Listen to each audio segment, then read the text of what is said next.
Hey, what's up, y'all? It's Steve again, Harmless Rebel. Time to do a, talk about a little bit of thrash metal. Been listening to a lot of thrash this week. Some of this stuff is recent pickups. Most of it's stuff that I've had for a while and just felt like spinning. So, we'll start with this one. So I was in Brazil. I might have talked about this in a previous in a previous video. But I was in Brazil for a couple weeks about 2 months ago. Visiting my wife's family, and hit up a couple shops. Didn't find too much, especially Brazilian metal. Every time I go there, I'm looking for original, Holocausto, Sarcophago, Sepultura, and record collecting has gotten just as big in Brazil, and that stuff is stuff that even the collectors there are seriously looking for. So it's getting hard to find. And even represses have gotten real expensive there. The Cogumelo represses that used to be like the equivalent of like $25-$30 for like $75-$80 now, if not more. So I found one or two Brazilian bands, original pressings, but not the type of rare stuff that I was looking for, which I saw more of last time. But I did run across this. This is a...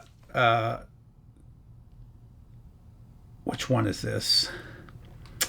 I'm drawing a blank on which record this is, damn it. The Ritual. Oh, man. I don't know why I couldn't figure that out. The Ritual from Testament. This was the album after I got into them. I got into them on Souls of Black. I was kind of late getting into Testament. It's a record that a lot of people don't love, and a lot of people felt like this was kind of a return to form. I personally love both of them. Album to album, I just talked about this with somebody, and somebody else just did a video about this. Album to album, Testament is probably the best of the early thrash bands.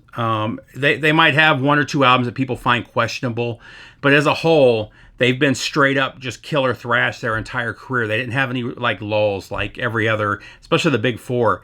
The Big Four bands all have areas in their discography that people don't like, and that's not really the case for Testament. And they've always been a favorite of mine, but it was still cool finding a really nice Brazilian pressing of this. Now, the Brazilian pressings aren't generally... they're not considered amazing pressings to start with. When the music is playing, it's really good, but there's a little bit of background noise on pretty much every Brazilian pressing. Even, I mean, this thing looks dead mint. It looks unplayed, and there's a little bit of noise in the quiet spots, but it's still a really good sounding pressing, and it's still kind of cool to have. So I'm glad I picked that one up. And actually, before I move on to something else, I'll show another one I picked up in Brazil. Give me a second. And that was this band. So this is actually a Brazilian band called Viper. If you know of them, you probably know of their first two albums. This one is kind of a change of sound, but you still have a little bit of that early thrash and speed metal as well. But it doesn't look like, it doesn't even, I don't know if it even really looks like a metal album. I probably would have flipped right past it had I not known the band. But this is Evolution from Viper. They changed their logo. I mean, it just doesn't look like a thrash album. And to say it's thrash is kind of, it's not completely true. It's about half and half. It's about half thrash / speed metal and about half just straight up heavy metal, which is more the direction they were going in. The thrash tracks on here are by far the best. But if you do run across a copy of this, I don't believe it was pressed in the US, but I know it was pressed in Europe. It's definitely worth grabbing, and their first two albums are 100% worth grabbing. I really dig those. The original singer from Viper, I can't think of his name, but he was the original singer from Angra, where he got much bigger as their singer than he did as the singer on their...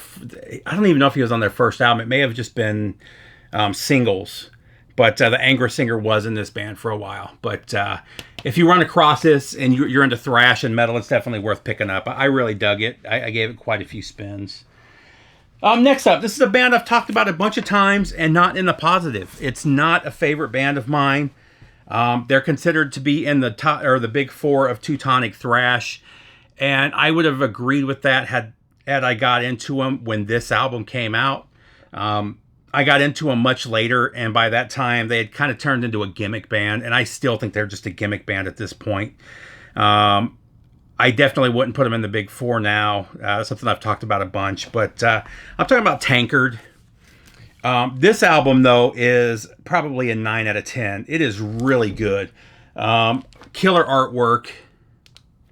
Just a fantastic thrash album. My problem with Tankard is, they've leaned into the party, beer drinking, beer swilling party, and the gimmick. That's all their albums seem to be as of late. But however, these first few albums, they were a straight up thrash band. They got into politics, really good songwriting, and then they'd have like one or two of those drinking partying songs, which is cool. I mean, that was just part of thrash.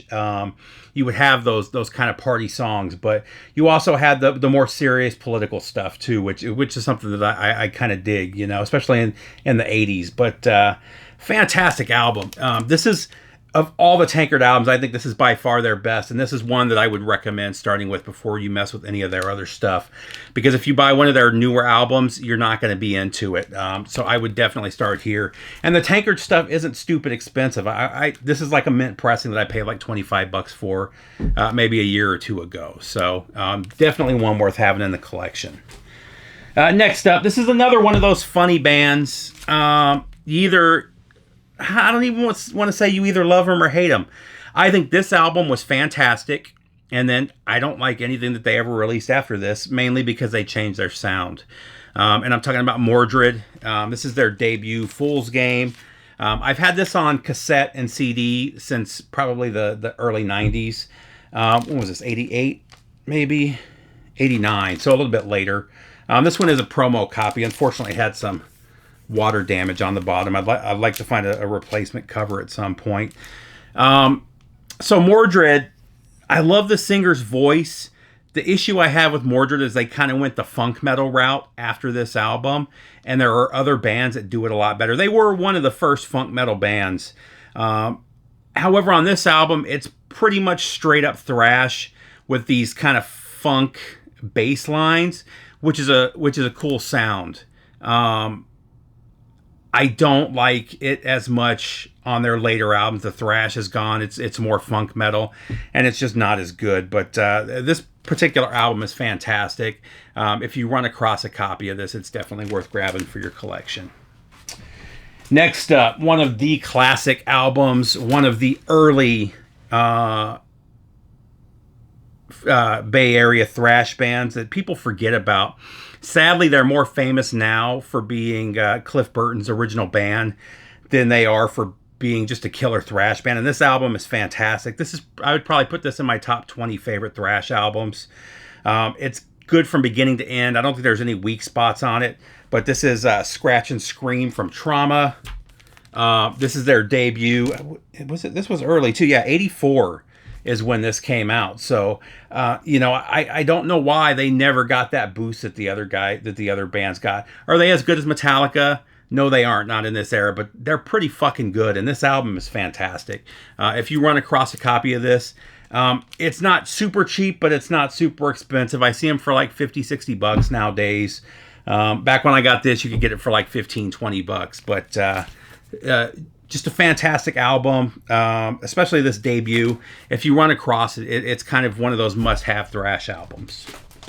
Next up, this is one of those bands that I've always loved. I love for the cheesiness of it. I love it for the story behind it. Let's see what's going on with the... I don't know. It just looks like it's recording kind of weird. It says it's recording, though. We'll see how it looks after the fact. But Piledriver, Metal Inquisition. So if you're familiar... how do I... So this was a fake band. So Cobra Records, I think David, I'm sorry, what's his name? Zoran Busic. I can't remember I think it's Busic. He ran Cobra Records, and he got this idea that if you had a cool album cover and a cool singer, that you could sell. I don't remember if it was 20,000 or 50,000 copies of a record. So that was basically his idea with this record. This was the first record that Cobra Records released. I've heard different stories about who wrote this. The singer in the band is the main guy, and he was in the band for the follow-up album too. But he didn't write anything. He doesn't play anything. He's just the singer in the band. And they toured. Those of you that watch me on the Sunday night live stream on PB Thal's channel, Mark, who was on there, played guitar with them when they were touring in I want to say it was in the early 2000s. But does it say what the singer's name is? Is it Brian Cart? No. They call him Piledriver, but I can't remember what his actual name is. Regardless, he was the only actual person. The rest of it was one or two guys that did all the music. I don't think there's actual drums on here either. I believe it was a drum machine. It's really good, though. I've always loved this album. But they did, it was the guys from Virgin Steel, basically, that wrote and played the instruments for all of these albums. It was Piledriver. I don't think they played on that one, though. My favorite of all of them was a band called Original Sin that was supposedly an all-women band. And it was actually David, is it DeFeece? And it was David and Edward from Virgin Steel who wrote all of it. But it was Convict was another fake band. Exorcist, Original Sin. Those were the big ones. There were a couple more too, if I remember correctly. But it was just this whole gimmick that Cobra Records had. And then Cobra Records, again, they had Virgin Steel. They had a couple of other big bands on there that they were legitimate bands. But they did this side thing. And the Convict record's great. The Exorcist record's great. Original Sin is a favorite of mine. So, I mean, it's good music. And those are more legit music. This is more over the top, cheesy. I mean, it's called Metal Inquisition. That's one of my favorite songs on here. Sex with Satan, Sodomize the Dead, Human Sacrifice, Alien Rape. I mean, that's the kind of songs that are on here. Super cheesy. But again, when I saw this album cover in the 80s, I had to have this. I had to have that cassette. That just looked cool as hell. And it was a pretty smart move for them. So definitely worth checking that one out if you're a thrash guy. If you're into more straight up metal, check out Original Sin. Convict and Exorcist, all fantastic. Next up, oh my God, 10 out of 10. The Cavalera Brothers have been re-releasing. I'll do another video where I talk about the re-recording of Schizophrenia.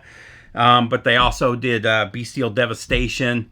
And it's so fucking good. I've always loved the early, more blackened, or, more that black metal sound from the first couple, or blackened thrash maybe, of the first couple Sepulturas. And then, with Schizophrenia, where they're going more straight up thrash, has always been a favorite. These re-recordings are so fucking good. Oh my God. I can't recommend these things enough. People can say what they want about it just being Max and Igor. I think they were the band anyway. That's always been my opinion. Yes, Andreas Kisser added a little bit to it, but you can see with how his career his trajectory has gone compared to theirs, the difference. The stuff that he's written is not near as good as the stuff that Max and his brother wrote. But another argument, Bestial Devastation, though, has always been a favorite. It's always been a horrible sounding recording, though. And man, they just did such a good job on this. It just sounds so good. Highly, highly, highly recommend picking up all these re-recordings that they've been doing. And again, I'll talk about the Schizophrenia in another video. Next up, this is one I was real happy. So this was originally released on Metal Blade back in, I want to say it was like 2011. This is a band I found out about by accident. I think I was in a local store and I just ran across their first album, and it was listed as similar to Bay Area thrash. So I went ahead and grabbed it, and I was blown away by how good this band was. They had another album come out a year later. Probably two of my favorite thrash metal albums of probably a five or that from maybe 2008 to 2012, 2013. These are two of my favorite thrash albums. And then, unfortunately, I think it was the drummer that died in a car accident, and the band decided to split up. And the guys from the band never went on to do another band. They haven't done any other projects, which I wish they would, because, I mean, both of these albums are 10 out of 10 records. But this is Black River's Flow from Lazarus AD. Just killer thrash in every way. Both of these albums are fantastic. They were done by Backbreaker Records. Highly recommend grabbing these. I think they only did a couple hundred pressings of each. Look them up, though. They're definitely worth having in your collection. Next up, these are more for you guys that are into the Christian thrash stuff. There's a couple here. So, Retroactive Records. Was it Frontline originally? Yeah, it was Frontline that originally released these back in... Was it the 90s? I want to say it was like 92 or 93 when these were originally released. But they did this Intense Records. Did I say Intense? Sorry, I said Frontline. So Retroactive, the guy that owns Retroactive, I believe he owned Intense, or he was associated with Intense. And they did these back in the 90s, and they were recorded live in the studio. And it's a whole series. I can't remember if there were 4 or 5. I have all of them on cassette and on CD. They've released 2 of them on vinyl. Hopefully we get the other ones. But the first is Deliverance, who has just always been a favorite thrash band of mine. You've got a few of their hits here. Just fantastic. And then they also did the Die Happy album. Another favorite. Die Happy is, I believe it's 3 of the guys from Vengeance Rising. After they split with the singer, they went on to form Die Happy. And all the Die Happy stuff is fantastic as well. So highly recommend grabbing those. Again, these are limited run. I think they're like 100 or 200 of each of those. They're fantastic. And actually, one of my favorite modern Christian thrash bands. This one is not 100% thrash like their first album was. This one is thrash with a little bit of metal as well. They've been releasing, they've released 4 singles. Each single had 2 or 3 songs on them the last 2 years. And then this is the LP with all of those singles put together. Highly recommend grabbing this one, though. Their first album was my album of the year it came out. Just fantastic thrash. But this is Albus Mendicium from Ritual Servant. And just killer album. And killer band. Next up, this was a blind buy. One of my local shops had a huge metal collection come in.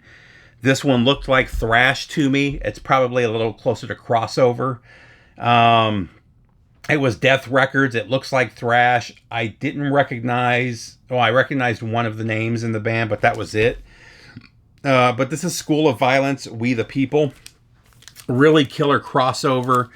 As soon as I started playing it, I was digging it, and the vocalist sounded familiar. I couldn't place it at first, but it's Carl. I don't know if it's Agel or Agel, but he was the singer in Corrosion of Conformity on the Blind album, which is by far my favorite COC album.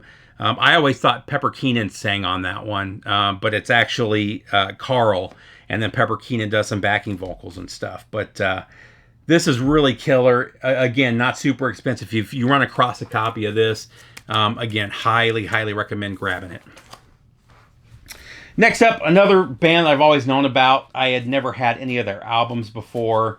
So when I ran across this, I had to grab it. This is their debut. I actually like the original, or I believe they're Finnish band. But this is Stone. Just really killer. I really dig this. The vocalist has a great sound. Their original album cover is kind of like, it looks like a 12-year-old drew it. It's like a band on stage. It's kind of like, is it Projects in the Jungle from Pantera, where it's the really bad drawn stage scene? It's kind of similar to that, the original Finnish cover to this, and I would like to have that. For some reason, this U.S. pressing, it's the promo pressing, and they put a huge sticker over the back with the lyrics on it, which I've never seen before. It's just weird. Regardless, it's still a fantastic album. If you run across it, you should grab it. All you thrash heads out there, if you collect finished metal, I guess. Next up, man, another favorite. I've talked about this band a couple of times. I showed their first 4 albums maybe a year ago. Music on Vinyl repressed their first 4 albums. And then about 6 months ago, I ran across an original copy of the 4th album. And then now, about a month and a half ago, I ran across an original copy of the debut. I've talked about these guys. This is by far my favorite British thrash band. All of their albums are fantastic, but this is Shattered Existence from Zentrix. I say all of them. I still haven't bought their newest album. I need to buy it. If there were a big 4, this would be the big one of British thrash. I mean, they're right up there. It's fantastic. I can't recommend these guys enough, all of their albums. Like I said, with the exception of the newest one, and only because I haven't heard it. Then we're down to the last couple here. How long has this gone? Let's see. Oh, yeah, this one's run real long. Sorry for it running so long. So next up, I've talked about this band before. Their first 2 albums are favorites of mine. Oh, who got their start in this band? I believe Paul Bostoff was the original drummer. He might be on this one too, but I believe this was his band originally. There's somebody else from the San Francisco thrash scene, Bay Area thrash scene too. This is one of the Bay Area thrash bands though that just never got as big as the others, and it's always felt it was criminal because all of their albums are fantastic. Was this their final album maybe? Or this was their 5th album, I'm sorry. Their 3rd album I don't believe has been pressed to vinyl yet. Original copies of this were hundreds of dollars, and it finally got a pressing on Record Store Day, but this is Omega Wave. I believe it's the 5th album from Forbidden. I love all of the Forbidden albums. They're all fantastic. The first 2 are just straight up traditional 80s Bay Area thrash. They kind of went a more modern thrash sound for a couple albums, and this one is kind of more right in the middle there. A lot of early and a lot of later Bay Area, but it's still just killer Bay Area thrash. And if you find this, grab it while you can, because I'm sure once they sell out, what did they do? It doesn't say how many they did. I think they only pressed a few thousand of these though, and I think once they disappear off Discogs, they're going to shoot up in price. Like most of the Forbidden does. So grab those while you can. And then last but not least, man, I've been finding some real GRAILs lately. This is one I've wanted to have on vinyl for a good 30 years. Not only is this one of my favorite bands, I talk about them all the time. They were a hometown band for me. This is probably my favorite album from the band. And you just can't find U.S. pressings of it. I'm hoping Metal Blade can figure out a way to repress it. It was pressed by Hollywood. It was originally released by Hollywood Records in conjunction with Metal Blade, and I've heard there's issues releasing any of the Hollywood Records stuff. They're just having trouble getting the rights to it. So I don't know if we'll ever see a repress of this. I hope we do at some point. But this is This is Independent from Sacred Reich. I'm just super stoked to finally have a copy of this. I've been playing it. I probably played it 10 times since I got it. There's not a bad track on here. Again, Sacred Reich is one of my favorite bands, and I love all of their albums, but this one is just a step above the rest. I mean, they found the perfect formula for this one, and it doesn't get much better than this. Just an 11 out of 10 album. That's it, guys. I hope everybody's doing good. Take care, and I'll see you soon, VC. Later.